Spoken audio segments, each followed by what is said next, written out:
Bueno, profe, pues muy buenas tardes otra vez. Mi nombre es Juan David César Moncada, el curso es 2 y en el día de hoy le vengo a presentar la actividad número 4 del módulo sobre la materia de ecopolítica.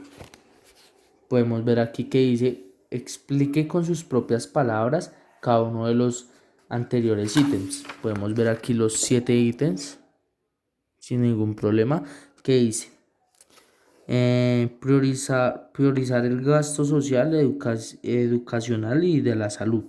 Limitar el gasto presupuesto promoviendo la inversión pública. Acceso de nuevas tecnologías, creación de centros de innovación educativa y tecnológica. Ayudar a fortalecer una real identidad cultural colombiana. Ser portavoces del verdadero cambio que necesitamos promoviendo buena elección de los gobernantes.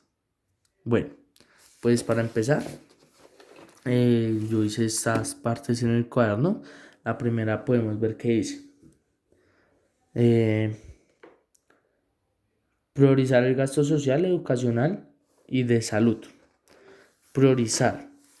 Para dar a entender esto, me gustaría dar como el siguiente paso de priorizar, que es como dar o poner un enfoque más dinámico y más prioritario a la educación y a la salud, ya que últimamente en estos últimos años podemos ver que ha estado un poco dejada, no le han puesto mucho cuidado y no se ha investigado como a fondo las cosas que se deben de tener adecuadamente para ello y conseguir como lo que verdaderamente tienen que estar en la salud y en lo ocasional y prácticamente en en la educación, ya que muchas veces no le damos como la prioridad y no damos ese enfoque para poder que sea una de las mejores y tener como un mejor momento de intensidad a la hora de tener una mejor educación y obviamente para no evitar los riesgos de la salud, sino que en cada momento estar como con bien.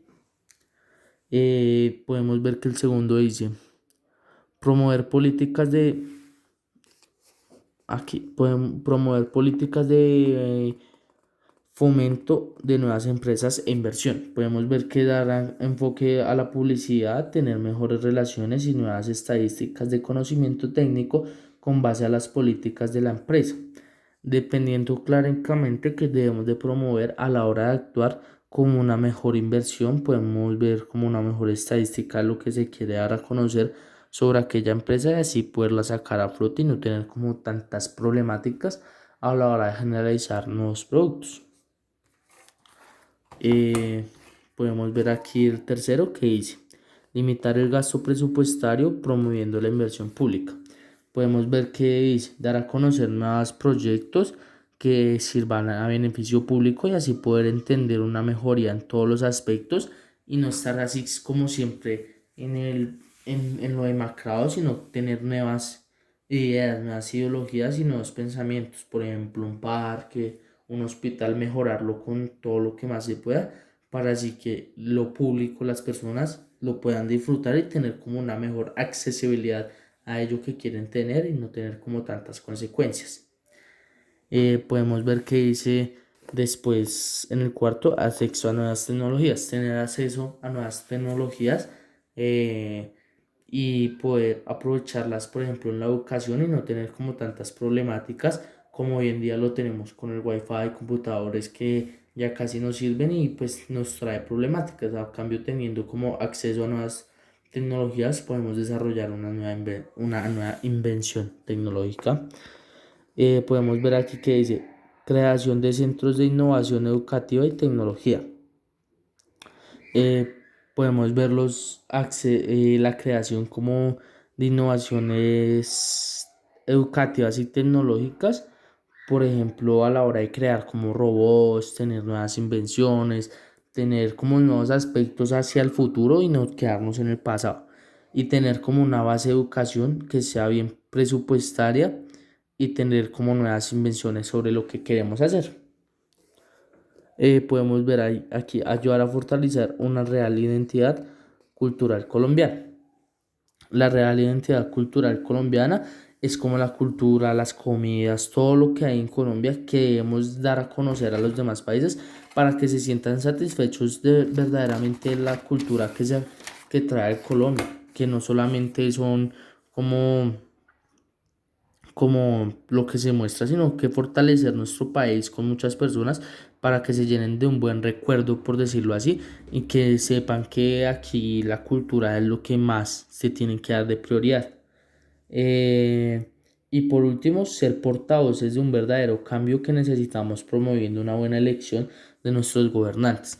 ¿Qué me refiero con esto? A ser portavoces de todas las cosas que han pasado, a conocer nuevos políticos y a conocer que hemos de generar un cambio para no seguir como la misma miseria en la que estamos. Después de esto, podemos ver que sigue aquí.